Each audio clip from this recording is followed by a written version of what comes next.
Hey everybody, Tim Stafford, Michael Erre, coming at you in the Voxology podcast. Welcome to this episode. Thank you so much for allowing us to be a small part of your life. Timothy, how are you doing today? I'm doing very well. Thank you for asking. What? That answer alone should clue us in that something is off. Already. That's a scary thing. What time did you get up to work out today? 4:45. 4:45, ladies and gentlemen.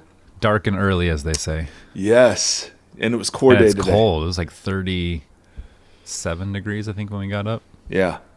So Timothy's already had a hitting day. it. Yeah. You've done more today than I will do all day. Today? Anyway, welcome to Voxology podcast. We have so much material to get through today. We're just going to jump right into it. No chit chat. No chit-chat. No chit chat. I want to first thank Caitlin and Kathy and Samuel and Rachel for their support through Patreon. We have, we have an amazing community of people. This is a non-profit, crowd-funded endeavor, and so we're really grateful that people see value in it, and so we wanted to thank you guys. You can find out more about us and more about Patreon by going to voxologypodcast.com. There you can sign up for an email or a newsletter. Give us your email. Sign up for a newsletter. There's a survey there that has been super helpful. Hundreds of you have taken that so far, and we're very grateful. And there have been some really cool, confirming and surprising things that we've been hearing from you. And anyway, all of this is an endeavor to build a home for people who feel spiritually homeless. And so we want to grow beyond just a podcast conversation and grow into what how it is that we can connect with each other in the midst of this journey. We got ideas. We got ideas. We got loads of ideas. And because of your kind support, we can put flesh and blood on some of these ideas. And so anyway, super grateful for that. I have, Timothy, a number of emails to read from different categories. This gentleman said, use my real name. Oh, I like it. All right, Nick. So here we go. Here we go. Just wanted to weigh in on the conversation today concerning a Christian view on the death penalty. I found the entire conversation to be compelling and very challenging. Me too. I have been growing increasingly ambivalent concerning my views on the death penalty, but part of the deconstruction sanctification journey it appears that we're all on these days. Yeah. One thing I found helpful in my own thinking is redefining in my mind the word justice to what I feel is a more biblical view. Traditionally, most systems of justice have centered around ancient Roman practices where the entire system was designed to exact confessions of guilt from the accused and then punish accordingly. I was very surprised a few years ago to find out that is not what Jewish biblical writers had in mind when using the word we translate justice, and that is true. It was pointed out to me by some Messianic Jewish scholars that the etymology, like the big words, Tim, behind the Hebrew word we translate as justice is not punishment, but healing or righteousness. God's justice in the original writer's thinking was all about taking the broken world and fixing what was wrong, making it whole, bringing shalom to the entire human race. He's absolutely right on all of this. Well done, Nick. This is why it is just to show mercy and not a violation of God's law in any way to forgive and restore both the broken and those who do the breaking. Wow. That helped me see much more easily how God can be a God of love and justice. His justice, the way he practices it anyway, is an expression of his perfect healing love. It has nothing to do with punishing wrong. It has everything to do with restoring back to what is right. Boom. There's the gospel. Boom. So well done, Nick. I definitely wanted to read that one. I thought that was actually sounds like good news. Right? Yeah. Yeah, and he certainly, and we've talked about this on the podcast, that really redefines what we mean by social justice. Yes. The Bible is a book of social justice. All the instructions to the church are social justice instructions. The Yeah. church is God's social justice on earth. I mean, this is not something that is a woke, and recently appearing concern of Christians. This is, you go back to the years of Jubilee and how you were to treat and restore property. And I mean, amazing stuff. So I wanted to read that. I have a couple of deconstruction stories. Thanks, Nick. Yeah, absolutely. Nick, love it. No Saint more Nick, Jeremy. Saint Nick, we'll call him. So here's another one. This is about the new series that we're doing. And this is somebody who writes, I'm very intrigued by the new series, and I wanted to share one of my earliest line drawing experiences in childhood that has impacted my faith expression as an adult. I grew up learning classical violin, which is awesome. My family was conservative and Baptist. My violin teacher was liberal and Jewish. From age 9 to 17, I stood side by side with a woman who, confusingly, seemed to embody Jesus' love better than I did. She was extremely non-judgmental. She prioritized caring for the earth with gentleness. She held our music recitals in a local retirement home so the residents could hear the music and see the kids. From 9 to 17, I weekly stood side by side with a woman who, confusingly, seemed to embody Jesus' love better than I did. She was extremely non-judgmental. She prioritized caring for the earth with gentleness. She held our music recitals in a local retirement home so the residents could hear the music and see the kids. She would talk to as many residents as she could, and it exuded care and compassion. She also used words like karma, which any good Baptist child knew you wouldn't touch with a 10-foot pole. Right.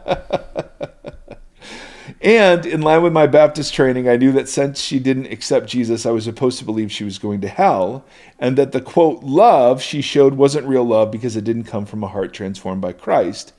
But this explanation struck a chord of dissonance that never went away. How could her love not be real? How could she, without Jesus, be less judgmental than me and my community? Today, as an adult, I have found straight up wonder, all caps, in the creative ways God has revealed outside the lines I used to draw. Yeah. Boom! I found stories of redemption written into fiction from authors that don't follow Jesus. What? I've sensed themes of God's beautiful justice in Disney songs. Amen. Now that one, yesterday in class. that one's a stretch for me. Oh, no, I'm kidding. I don't really know much Disney there's songs. a current conversation going on in our Facebook community group about the last Disney Encanto movie and about the songs, and somebody made an observation about the character there as somebody that would be a great asset to a church, to any church body, because how she is kind of questioning the structures of the institution and kind of abuse things, et cetera, et cetera. Wow. Way to go, Disney. Yeah. I've learned from the world, quote unquote, to respond to COVID and racism in a way that placed other interests before my own. Excuse me. That's so true. What a hard, terrible, just that. Yes. Sorry. Go on. I agree. Amen. I still believe that Jesus is the way, truth, and life, but I no longer discount the loving examples of those outside my faith tradition. Instead, I uphold them, and God has often gotten my attention through them. Love it. That's a really articulate It's such email. an interesting conversation, because that's largely what I remember. It's like people can't be good if they don't have Jesus in their heart. Right. And I remember always just being like, oh, okay. How are the, I'm seeing examples of this everywhere, but maybe they could be doing a better job if they had Jesus in their heart. Yeah. And then you really look at the trouble that the church gets into these days, and it seems to be probably because we won't listen to people outside of that. You know what I mean? Like, you just have flawed people making the decisions for things. I remember having a conversation in the early 2000s about George Bush, and just kind of an argument about policies. And the person I was talking to was like, well, at least he's a Christian. Like, wouldn't you rather have a God-fearing man in the office? And I'm like, not if he's making these decisions. Like, I would rather have somebody who is making better decisions for people, who doesn't claim Jesus than somebody who claims Jesus and is making a bad name for Jesus with the decisions. Right. So it's such a weird conundrum that we've kind of a corner we've painted ourselves into of like you can only trust somebody that claims this name. Oh, it's like, well, no. And the justice thing obviously plays into that too. Absolutely. And what's confusing is the Bible is so nuanced on the idea of the world. It uses that word, and we talked about this, right, in 3 different ways. One way it just means the created earth. Another way it means the population of humans.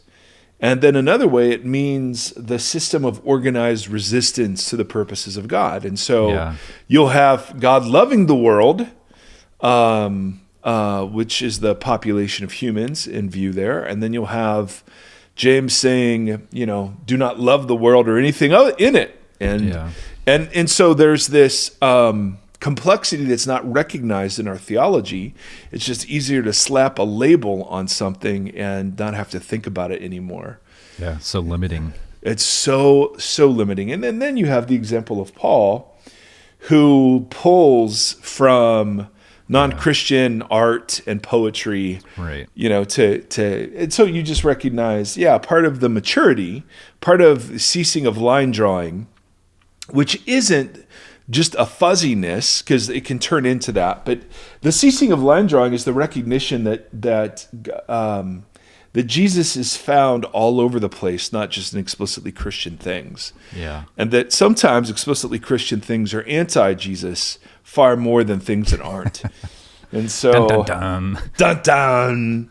Dateline, NBC, yes. So speaking of line drawing, Tim. Yeah. All right, let's push forward. Okay. So last episode, we introduced the idea of bounded sets, fuzzy sets, and centered sets. Now we want to start applying those categories to bounded churches, fuzzy churches, and centered churches. And we want to do a lot of comparison and contrasting today. Now, again, a couple of disclaimers. First of all, this is the work of Mark Baker. He wrote a book called Centered Set Church that I don't think is out yet. I got an advanced copy. But I'd read an article by him years and years ago, channeling a guy by the name of Paul Hibert. And so this is their work filtered through us. Secondly, there'll be some repetition because these are mindsets. And it's so easy to turn, for those of us raised in Boundaryville, it is so easy for us to turn centered thinking into more boundaried thinking. Yeah. And so we just have to keep holding this in view.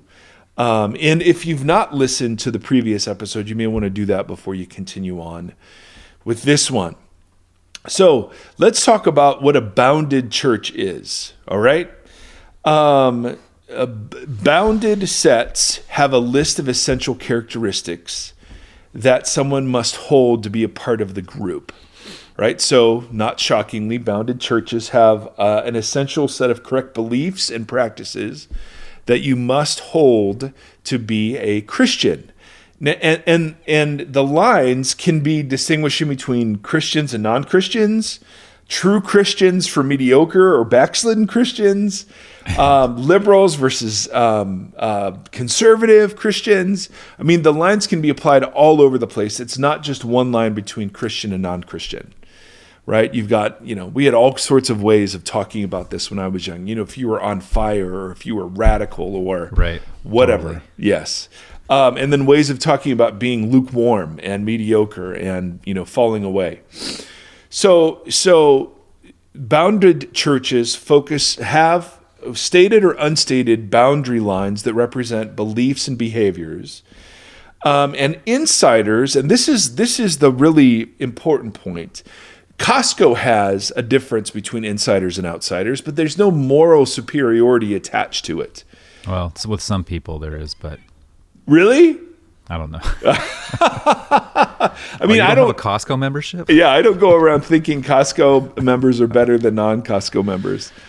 But in the church, there's this supercharged sort of self-righteous bit that plays into a sense of superiority and increased status in the group, the more that you uphold the line and sort of exclude others on the basis of it, right? These bounded churches will foment judgmentalism and sort of conditional acceptance, right? Yeah. And these boundaries, no, not boundaries. Boundaries are good things. The difference between a good boundary and the way a bounded church uses a boundary is that the bounded church uses a boundary to exclude and to judge and to feel superior and secure, right. Whereas boundaries are just ways of distinguishing things in morally neutral fashion. So in bounded churches, the lines, you are measured in relationship to the boundary line, right? Right. So whatever that line is, have you been baptized? Have you been baptized the right way? Have you spoken in tongues? Do you have a certain view of the Bible? And we're seeing this, man. If we've had Beth Allison Barr on the program, and there is a guy named Denny Burke who I'm not a fan of. I'm sure he is a fine person, but he is the head of the Center of Biblical Manhood and Womanhood, and is just going after that whole crew on the issue of inerrancy. It absolutely is, and the way he treats her, I think, is remarkably bad. Yeah, he's just running around bullying everybody. Yeah, but he's using inerrancy and right. a specific understanding of it as the line, and this is a perfect example of bounded church behavior. Yeah. You get a sense of his superiority. You get a sense of his desire to shame. You get a sense of the line is what's important. Nothing else other than the line. And the line and how I define the line. Yeah. Well, I mean, of course, the lines are always self-serving. Always. But in bounded churches, one's status as measured against the line can be communicated in a lot of different ways. It doesn't always have to be explicit. Right. Like in the case of Denny Burke, it can be very implicit, like you're just never welcomed into the inner, group of the church. Yeah. Or you hear people talking about other people who do the things that you do, and they're judged. Right. I mean, it could be in a really aggressive line, or it could be a really passive line that's just sort of like it's passively aggressive towards the people who don't meet the boundary. Another problem in bounded churches is that line drawing can happen in so many different ways, right? And this is where I'm guilty. I draw lines against people who draw lines, right? Which and we've talked about that a ton, right? When you judge the judgers, you become one of them.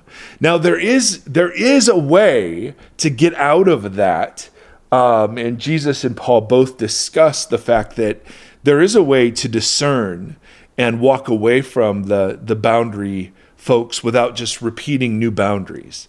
And one of the things we often talk about with our Voxology crew internally is when we're talking about reconstruction, are we just inventing new dogmas and lines that will have to be deconstructed down the road also? Yeah. And that's why for us, this centered conversation is so important, because if we're just drawing new lines, then this needs to fall as well. And maybe parts of it will, no matter what. And so that's such a big key thing that for everybody, I think, especially with this deconstruction conversation being so prevalent. Yeah. Right now so much of this is not about building a new version or building new lines in that way. Yep. But trying to just figure out how should we have been doing this in the first place. Right. And I see that among some of my more progressive friends. It's like I just see this all over Twitter sometimes. Hey, if your pastor isn't preaching on this cultural event that happened yesterday, then you need a new church. I know we referenced this last episode, but there's this, it's just a new line, right? Yeah. You're not woke enough, you're not progressive enough, you're not into social justice stuff, whatever. And obviously there are parts of that whole project I super resonate with and agree that are coming straight from the heart of God. Right. But it's the judgment and exclusion of line drawing that I think is so opposite the teaching of Jesus. And often, if you're center focused, I would imagine, if you're a part of a body that was following that model, most of those things that the quote unquote woke culture rallies about your church would already be working on those topics, I would imagine, or would already be aware of, and perhaps because a lot of it will be about marginalized people or Sure. some whatever. And so, but if your church is already focused on what Jesus was trying to do, likely, Yeah. This doesn't feel like some new thing. Yeah. And what's troubling is that the lines that churches disagree over how many boundaries there are and what they consist of, right? For some, it's attendance. For some, it's certain rituals like baptism or communion. For others, it's spiritual experiences. For others, it's political commitments. I mean, that's a huge one these days. Yeah. There's a new line introduced, and maybe it's always been there and we just haven't acknowledged it, or it's now just super intense. Yeah. But your political commitments have religious line significance. Even your views on vaccine and masks, activism. Do you believe in inerrancy? I mean, lines can be drawn in so many different places. And so this, again, isn't to critique good boundaries. Every group has to have a definition and be defined by something, or it's not a group. It's not a community. And so we're not arguing against the fact that there are ways to distinguish people who are part of the group from people who are not part of the group. But it's the way in which the lines are used in the bounded church that's so un-Jesus-like and so damaging. Now, the ways, and as we talked about last episode, obviously the early church was guilty of this too, around circumcision and Torah keeping and boundary markers and whatever. So for many of us, the temptation is to just go to a fuzzy church. And fuzzy churches are initially way more appealing because they really focus on the fact that you as an individual get to determine your own personal spirituality. They're not going to push things. They're not going to define things too clearly. There's kind of a sort of warm self-help kind of attitude. And it sounds nice with the fuzzy name. Sounds cozy. Fuzzy is a good thing for me, except when it comes up to my fledgling beard, in which case it gets itchy. But yes, so there isn't a super clear focus on, and sometimes there's a watering down of some of the parts of the Bible that are super difficult or misunderstood, and the idea is the line that we're committed to keeping is the fact that there are no lines. Right. And the hard thing for some of us is to be convinced that that's actually harmful too. Right. Because we've been so harmed by the bounded churches that a fuzzy church feels awesome. Right. And so, why wouldn't you just do a live and let live sort of approach, right? Why would you even focus on a center, particularly if people are going to experience it in a bounded way? Why not we just, we show up to the thing, we listen to this sort of therapeutic moralism, and we go. What's the problem? Yeah. So we'll spend some more time on fuzzy church, but that one's a little in contrast to bounded churches. This one doesn't need as much explanation. Right. Then you have center churches. And again, this is, and these aren't without problems, of course, but I'm agreeing that this is the far better way. And in answer to the question we received last episode about how we would do a church, this is where I would head. So if boundary churches focus on the boundary, center churches focus on the center. And for Jesus followers, of course, the center is Jesus. Now, even boundary churches are going to say, well, of course we focus on Jesus, and that's where we get the boundary lines, right? We get the boundary lines from Jesus and Paul. So duh. The difference is how we evaluate people. In bounded churches, you evaluate them according to the line. In center churches, you evaluate them in regards to their orientation or posture towards the center. Yeah. So as we've said before, you can be, quote, an insider and a religious person, but turned away from Jesus and heading away from him. And you can be far, far away as a tax collector or a prostitute and be turning towards Jesus and be considered part of the in-group. Yeah. it makes evaluation really hard and really unclear. And that's the point, is you don't always know. Yeah. And you see this all throughout the ministry of Jesus. Those who are insiders and should be insiders turn out to be outsiders, and those that are outsiders turn out to be insiders, right? There's this great reversal. And so what center focus attempts to do is to say, listen, because the question naturally from bounded church people is, okay, well, what Jesus? Is it just any Jesus, or is it the Jesus that teaches tithing, and the Jesus that teaches sexual restraint, and the Jesus that teaches he's the only way to heaven, right? Yeah. And so you can just saying Jesus is the center doesn't do anything. Well, it's kind of like the Talladega Nights conversation at the table, right? When they're trying to decide which Jesus they want to pray to, and yes, like, I want to pray to baby Jesus. Like baby Jesus is the one that I want to. Yeah, totally. And so one whole episode will be devoted to like, okay, what Jesus are we talking about? Yeah, that's interesting. Because the objections are, oh, great, you can say you're Jesus focused, but boundary churches would say they are too. Right. And that the boundaries they have derived are from Jesus and about Jesus. And so I want to spend some time clarifying the difference between the center focus and the boundary focus, because they'll say the same things, right? So it's easy to say, our focus is on Jesus, but Mark Driscoll did too, and we recognize it was not. And if you have to shout that it's all about Jesus, then most often it isn't. That's one thing I took away. Now, and part of how you do this is you're asking, when Paul is engaging in this conversation, Galatians 2, he's bringing up centered issues. He's not talking about the boundary line.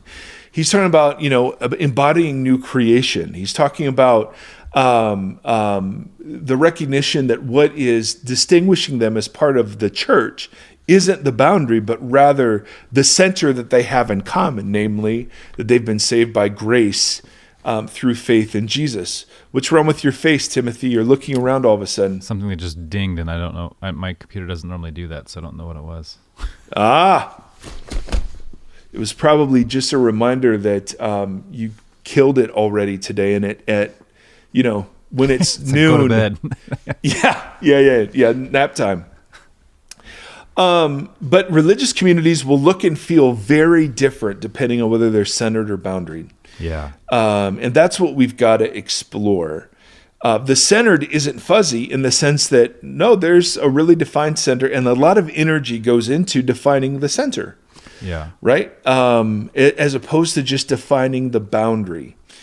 Tim, would you include those diagrams again? Tim made some great diagrams, distinguishing the difference when people are evaluated according to a boundary line or their orientation towards the center of something. It just feels much different and allows for all sorts of complexity that bounded groups don't allow for. Yeah, and you can see a lot of that with the fruit too. Like just thinking of the two emails earlier. Yeah. The justice conversation, obviously, the way that justice is seen, talked about, and whatever within a church body can really distinguish how the understanding of that church is foundationally. Yes. So in centered churches, there's a lot more nuance and room for complexity. So for instance, there are two different aspects, two different directional changes. If you're looking at the diagram of that Tim does of the centered set, there's the initial change of posturing or opening oneself away from Jesus to now posturing and opening oneself to Jesus. Right? I don't call that conversion as much because I don't see that as a word that the Bible uses. But that's one turn, and that turn can be from very far away or it can be from very close by. But then there's a second turn, or a second, it's not a turn, but it's a second movement. And that is growing closer to the center or being far away. And what I love about the centered approach is it recognizes that people can turn to Jesus in all sorts of different ways and different contexts. and they don't all move towards the center at the same pace in the same way. Yeah. And so the idea that we have to order someone else's discipleship according to a preconceived list of what we think are the most important issues. Right. I obviously there are parts of that could be true. You know, you would want somebody who's new to Jesus to understand what it is to pray, or how it is to read the Bible or whatever. But there isn't the same in bounded churches. Unity comes at the cost of uniformity. We all agree to this boundary line, and we all fit in it. Yeah. Here, unity is a relational orientation, and then it's different for everybody. Right. You know what I mean? For some, we come to Jesus in fits and starts, and we turn away and have to turn back. For others of us, there's a direct line that we oriented ourselves away for years, and now we orient ourselves to, and we're all in, and we're just moving quick or whatever. But none of that serves an evaluative purpose. None of that is, well, you're backslidden or you're mediocre or not. Right? So that is a major difference, that bounded churches allow for people to move at different paces towards the center. Yeah, it's not a race.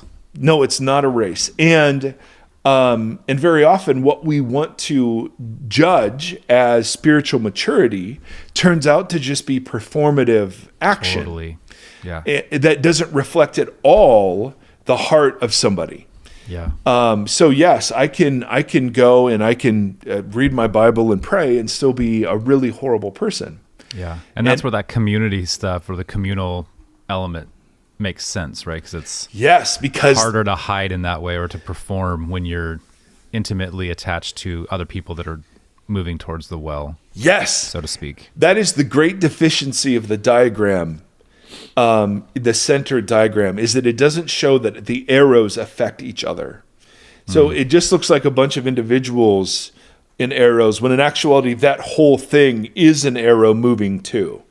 Right. You know what I mean? Like, and it's in the same way that focus on the boundaries, like hearing people react to boundaries will affect how you react to the boundaries. Right. Hearing people orient and be given permission to the center will affect how you approach the center too. Yeah. So there's an impact on each other of all of these that isn't really picked up by any. That's interesting. Any of the diagrams. Another big point between centered and bounded is bounded churches most often have group identity that is defined around excluding others, having enemies.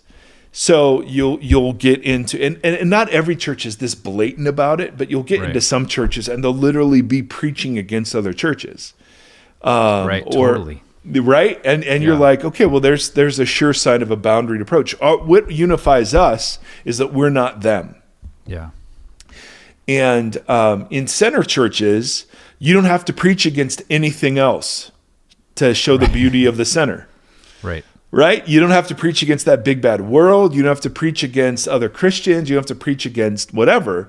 It's like that being for something rather than being against. Exactly. And that's the real drawback with fuzzy churches, is there's this subtle and implicit agreement that we're against line drawing. Right. But that doesn't define what we're for exactly, other than kind of my own spiritual journey, which is not how the New Testament envisions a healthy church functioning and growing.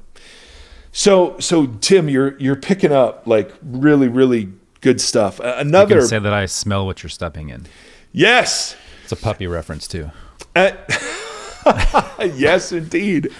Another thing that separates bounded churches and centered churches is that bounded churches have a way of communicating that you've arrived.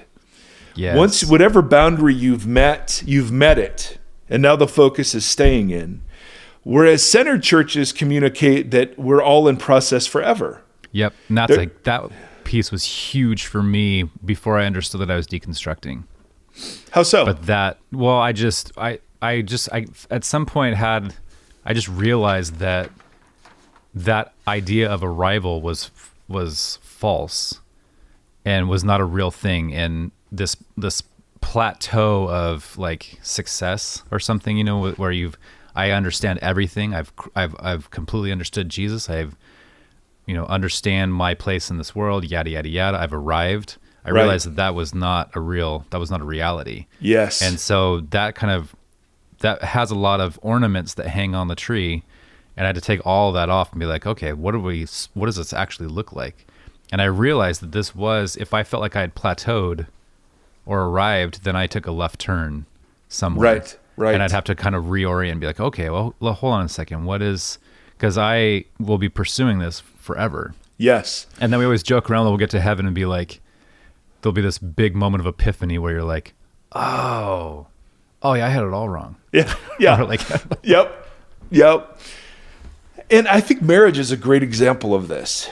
So take a boundaried view of marriage. What does it mean to be married? Well, I went to the justice or the pastor. I said the words. I wear a ring. Yep. We have a marriage license and a certificate. Bam. That's what it is to be married. And I've arrived. I'm now married. Yep.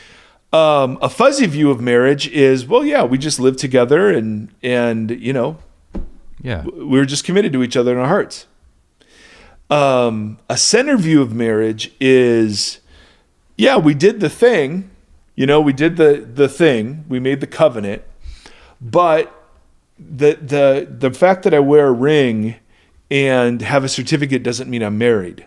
Yeah. What it means to be married is that I'm progressively orienting my life around the commitment I have to this person. Yeah.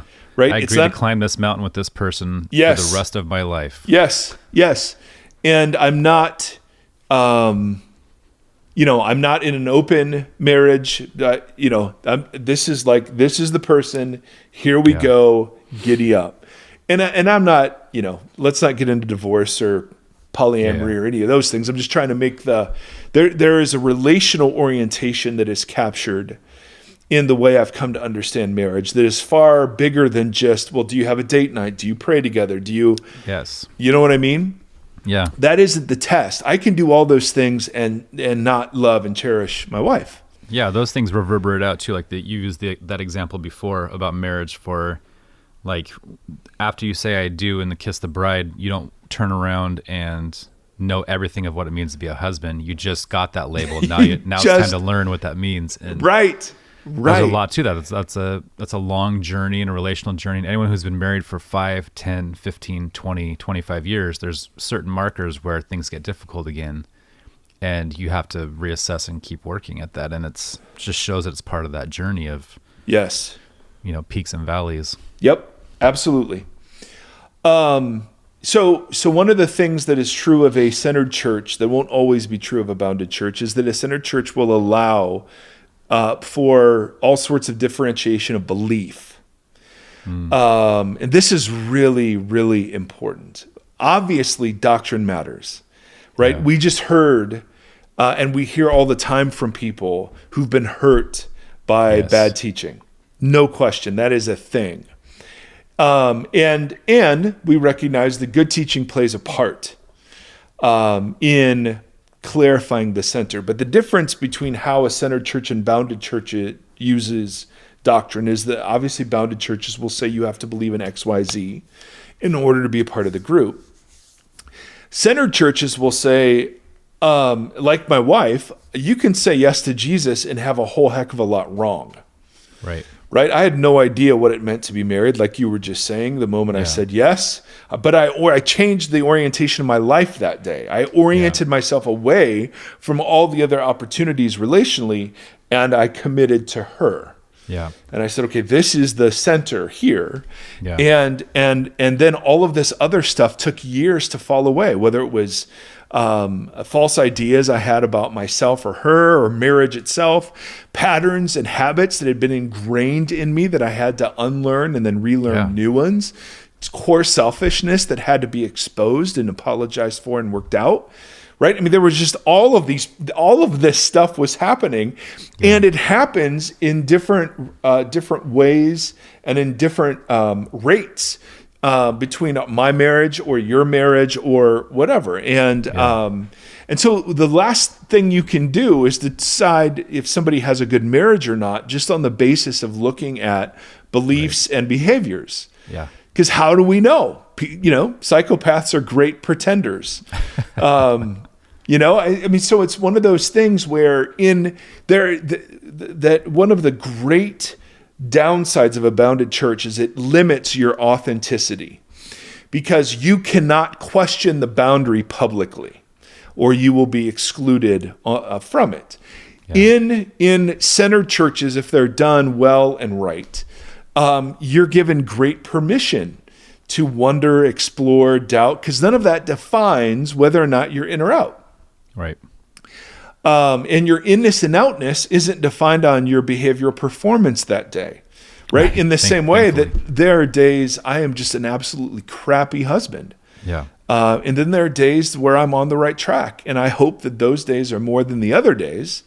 But after almost 21 years, there's a sense that there have been big peaks and valleys where we have turned away from each other and have had to turn back, right? I mean, see, and that's that plateau thing again. Like, it's the same thing in the marriage analogy. If you just kind of say, all right, we've arrived, we're perfect, we're never going to face another issue, done. Right. You're just setting yourself up for absolute disaster. Yeah. So you can see how that plays out in both places. Yes, absolutely. Absolutely. And that's why, older married folks will look at newly married folks and be thrilled for them and delighted, but also go, okay, it's super easy now. There'll be some point when it's not. Yeah. And that's okay. Absolutely. That's wonderful. You just gave a great message on that, on the, what did you call it? The theology of age or aging. Aging. Yes. And just the importance of, not excluding those older generations that can speak so much truth and wisdom out of even just experience. Yeah. Into our younger lives. I'm a young person. So why would you exclude from the group? Now, this is where this is going to raise a whole bunch of questions. Ooh. But I know you love this. But why would you exclude from the group someone who is turning towards Jesus, but who doesn't see the Bible as all the Word of God, but it's like, no, there's wisdom here, there's reality here, there's something here. Yeah. Why would you force them into a view of the Bible that would then rule them out? Yeah.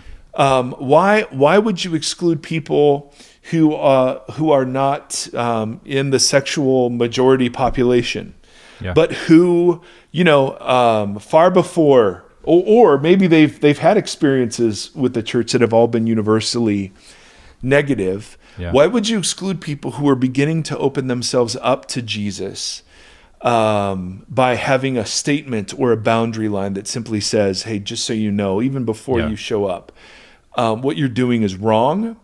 And, you can come, but you can't really do much more than that. We'll be glad to take your money.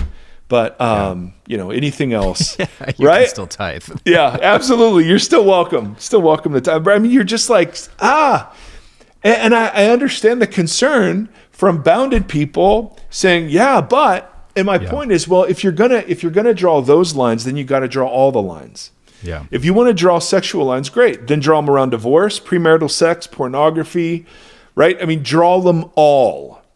And if you're going to have a statement up on your website about LGBTQ people, then put a statement up there about divorced people, and put a statement up there about people who've engaged in sexual activity or who are lusting in their hearts and committing adultery, right? I mean, let's be consistent.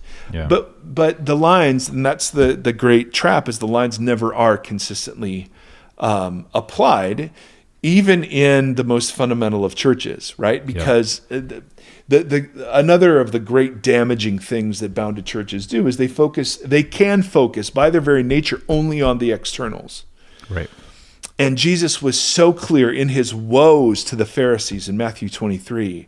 You wash the outside of the cup, but inside is filthy, right? You tithe on your spices, but you neglect justice and the greater and weightier matters of the law. I mean, that is the religious impulse in all of us. Yeah. Right. And that's why virtue signaling is such a big deal in conservative, like bounded churches. And bounded churches can not just be conservative, they can be progressive too. But it's like everything that happens in the world, I feel this subtle pressure, either from the left or the right, to have to say something publicly. And It doesn't matter if I really am anti-racist, but I have to appear anti-racist. And it really doesn't matter if I'm actually doing anything about the poor. Exactly, I have to appear like I care about the poor. That's what's interesting is like going back to the Sermon on the Mount series and talking about being neither right nor left nor religious. Because I think often we think of neither right nor left, I'm a moderate. And we'll say that's just part of the same Part puzzle. of the same continuum. Yeah. Yes, exactly right. Exactly right. So, what we're trying to do is to say anything in the Christian life can be received in a bounded way and or can be experienced in a centered way. These are two mindsets. These are two orientations. And when I say bounded ways, that can also be fuzzy too, right? It just because it's still focused on lines. And so when we get to like doctrine, yes, of course, doctrine matters. But are doctrinal statements boundaries or are they clarifications of the center? Yeah. That is a massively important issue in how they're framed.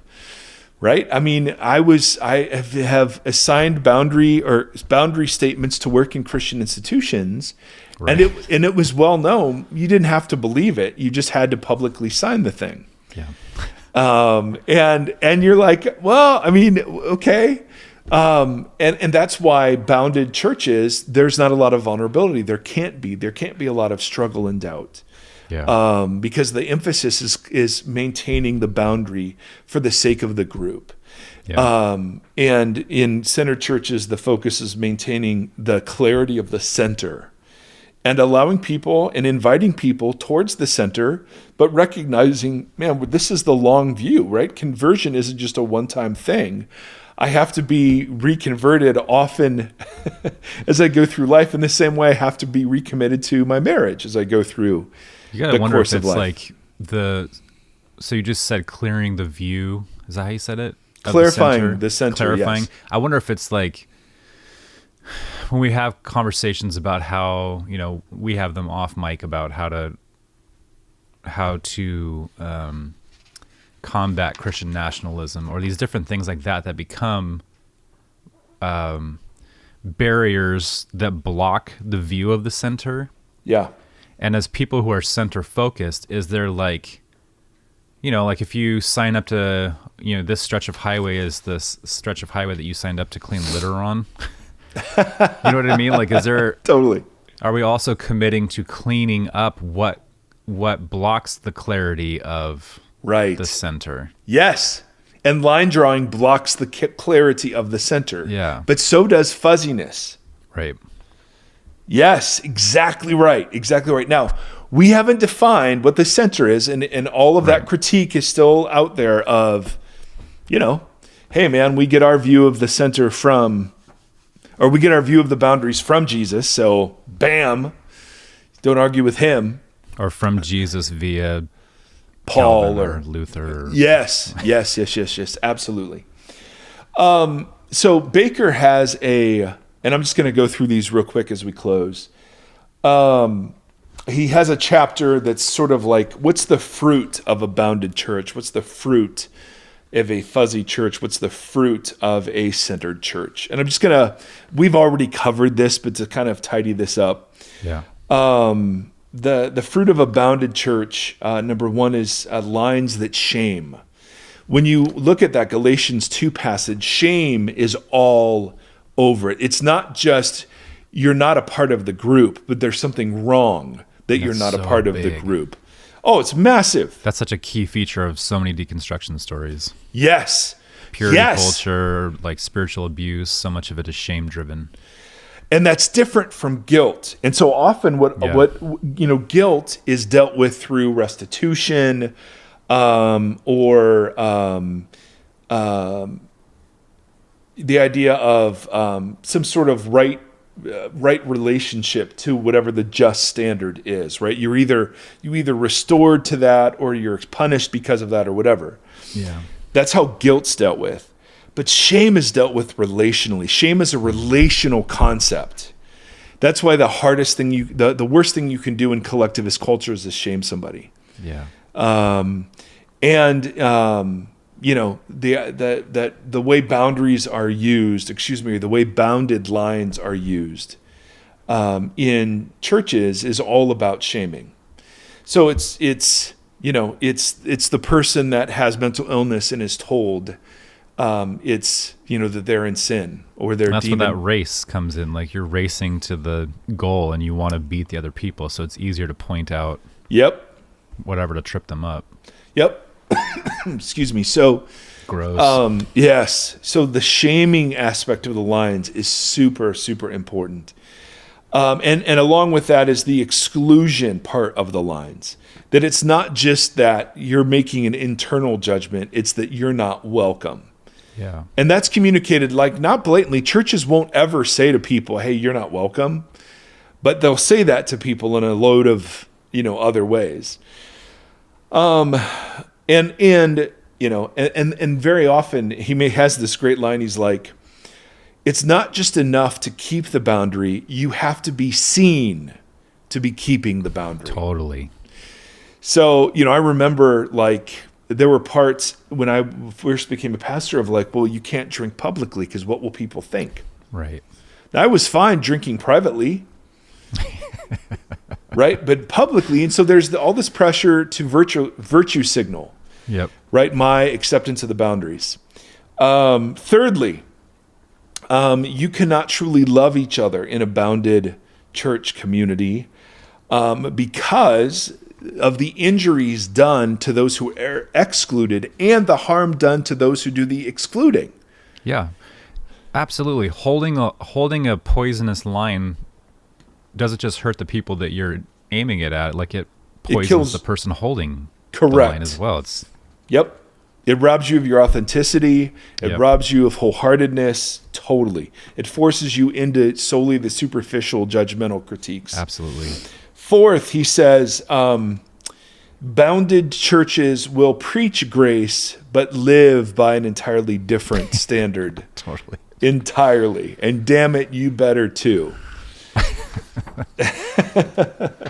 And then the last thing is that they can't help but focus on the externals. Right? Yeah. It's not about how well you love your wife, it's whether or not you have a date night. Right. The fruit of a fuzzy church. And some of these I'm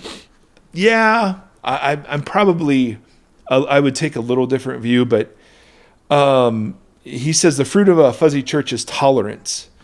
And what he means here is that tolerance is such a weaker form of the Christian virtue of love. So in a fuzzy church, we're just tolerating each other. No one loves each other to actually speak truth. And that a fuzzy church will fall prey to something that Will Willimon calls a gentle conspiracy of niceness as a civil compatibility club rather than a community of faith and truth. And so, yeah, I see your face going, huh? I'm kind of like that too. I'm like, yeah, to me, certainly tolerance is one of the fruit, but it's almost deeper than that. It's the focus on me individually and my self-help therapeutic. I just watch sermon clips and they're all about me overcoming my obstacles. They're all about my dreams and God helping me, and believing in me, right? And you're like, that's fuzzy. Yeah. That's not. So I don't know that I see this as much. Like one of his other ones is relativism. That it's all relative, and I'm like, wouldn't put it that way. Yeah, I would put it as this sort of fuzzy self-helpism that does give great permission for everyone to follow their own individual journeys, but there are moral absolutes in a fuzzy church, namely Don't freaking draw lines. Yeah, I just kind of, I'm very visual, so I just kind of picture people wandering around and yes, the wanderer. kind of having conversations and kind of like, yeah. What's going on with you? I don't know. Yeah. Yeah. Yeah. You're constantly exploring. You're never finding. You're constantly deconstructing. You're never reconstructing. There's no focus or, yeah. And that is the focus, is that there's no focus. Yes. And that the great harm of the fuzzy church is it says that you can be a part of the church community by allowing yourself to stay in full authority and autonomy. Right. That's the great lie. Because real community demands. That's right. And we talked about the libertarian mindset or whatever last time. That's where it's right. like, hey, this is my spot. That's your spot. I won't mess with your spot, but don't mess with my spot. And then, that's right. We'll all kind of just, if we all are cool, stay cool. Yeah. We can coexist here. Yeah. So the gospel just becomes this invitation to be a better you. Yeah. Or as one famous teacher puts it, to live your best life now. Mm. And God bless all of that, but that's far different from a center-focused emphasis on, or a marital emphasis on this person, my relationship to this person. Yeah. And so he says, the fruit of a centered church is it allows for uneven discipleship and conversion. It gives permission for people to question and doubt. It does have abilities to establish what's consistent with the center and what's not. It's not like it's just a free-for-all. It's like the soccer example, right? If we agree that we're going to play soccer and somebody tries to play rugby, the rest of us go, no, we committed to playing soccer. So to say we are a Jesus community says this is what we are about, right? In the same way Alcoholics Anonymous would say that's what they're about. So healthy forms of group life have to have this, but in a way that doesn't shame and exclude others. So the part of the thing to me that got me out of or aware of Bounded Church was a guy, and I think I talked about him last time. He was, or I don't remember. I know I've talked about him before, but he was a chaplain at Westmont College, and I was a college pastor, and he was just talking about how Jesus, he was the most centered thing I'd ever been a part of. He was just talking about how Jesus, he said, love never manipulates, love never coerces, love never guilts or shames, love just invites. And it was the invitational character of the centered church that made it such a compelling thing for me. It's not a do this or. Jesus never threatened anyone with hell unless it was the religious leaders who were living unjustly. He never used hell as a motivation to turn to him, except in that context, right? Paul, when he preaches the gospel, he does talk about judgment, but he's not talking about hell as we understand it. Judgment was a good thing in Paul's day, that God was going to put the world back to the way God intended. So there was never in Jesus, with people who were outside of the religious leaders of the day, where Jesus would manipulate or coerce or bribe. He never bribed anybody. He never made crazy promises. He just invited. Yeah. And so for me, that's what focusing on the center does. Is, and people will ask all the time, hey, do you allow X in this church? Or do you allow people to do this? Where you allow these kinds of people into this church? And the answer is always the same. Look, anyone who is interested and curious about Jesus of Nazareth is utterly and absolutely welcome. No matter what they're called or what they're doing. Obviously, there are some things when it comes to children's ministry or support groups. There are some things you have to put in place for people to be safe. And so, yes, we want to create safe space, and there are things sometimes you have to do that.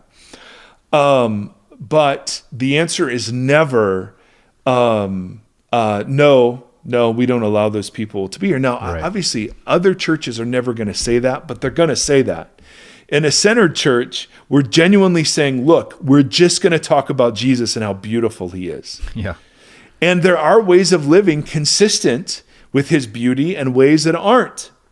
Yeah. And what we're going to talk about next episode is the trick of how do we talk about the center and invite people to the center in ways that clarify the center, but don't shame people if they choose not to participate. That's great, because I feel like that kind of speaks into, like when we were doing the New Creation series and we were talking about the focus on heaven and earth, not heaven and hell, and on making all things new and all that kind of stuff. One of the questions started to be in about whether hell is what we see it as, et cetera, et cetera. One of the big questions that comes out of that was about evangelism. And what is evangelism? Yes. What is the good news? Yes. And you see how this redefines it. Yes. In a bounded church, evangelism is you pray a prayer, you stand up in a song, or you go forward and be baptized. And then it's done. Yeah. Here. This is so opposite. Yes. It's what Gombas has said, and it's what the marriage metaphor implies. Yes.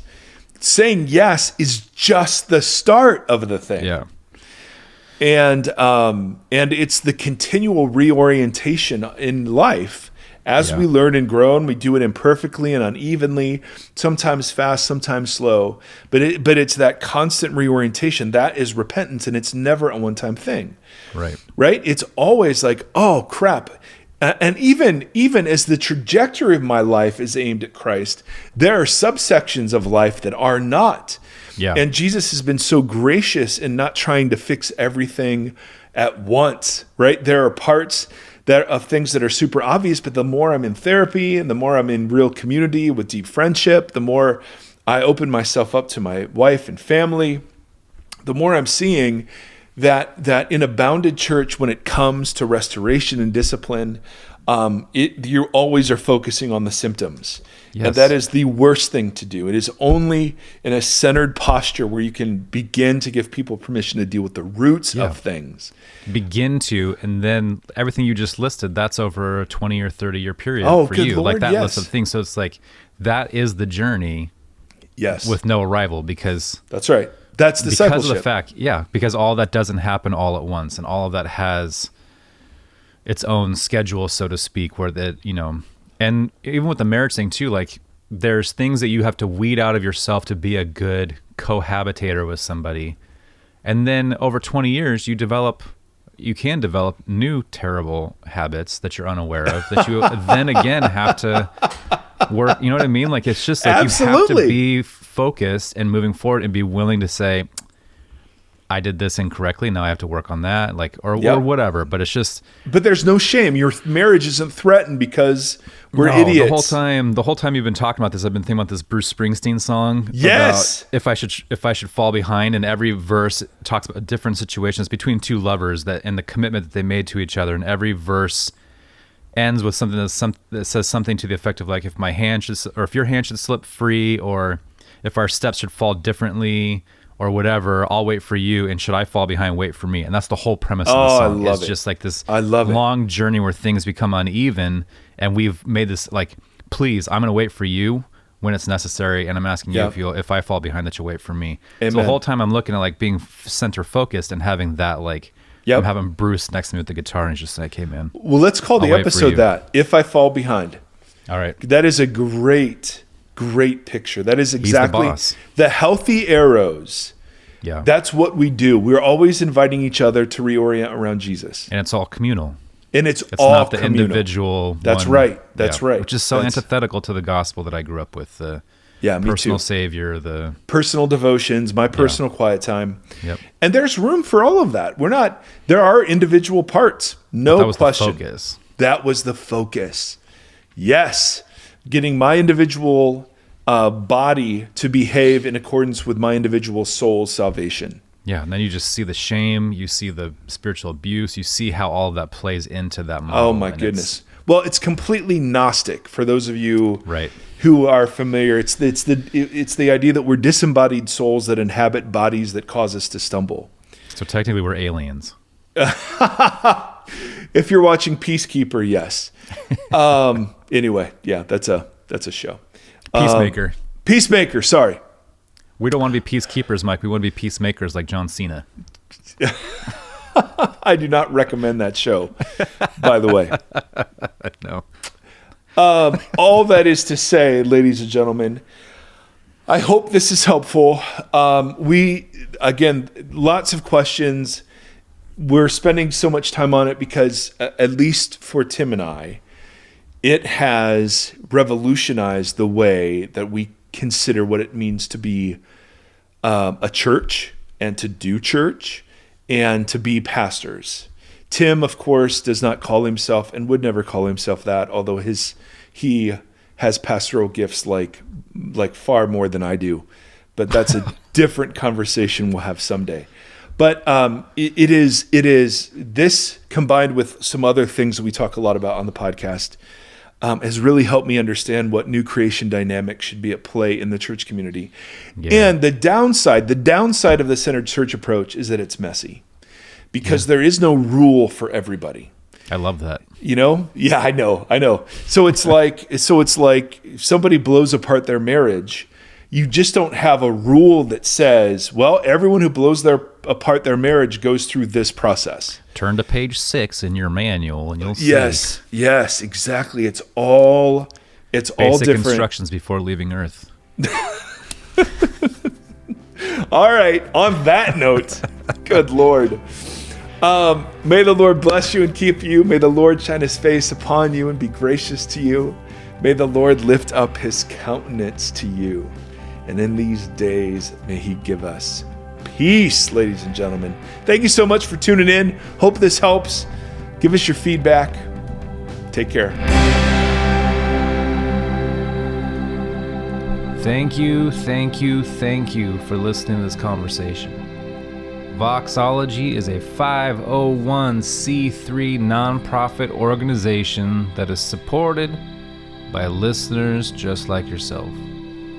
If you'd like to partner with us, you can do so at patreon.com/Voxology. You can also join the community and hang out and chat with us on the socials. Facebook.com/Voxology Podcast and on Instagram @Voxology. Thank you for walking the long road with us.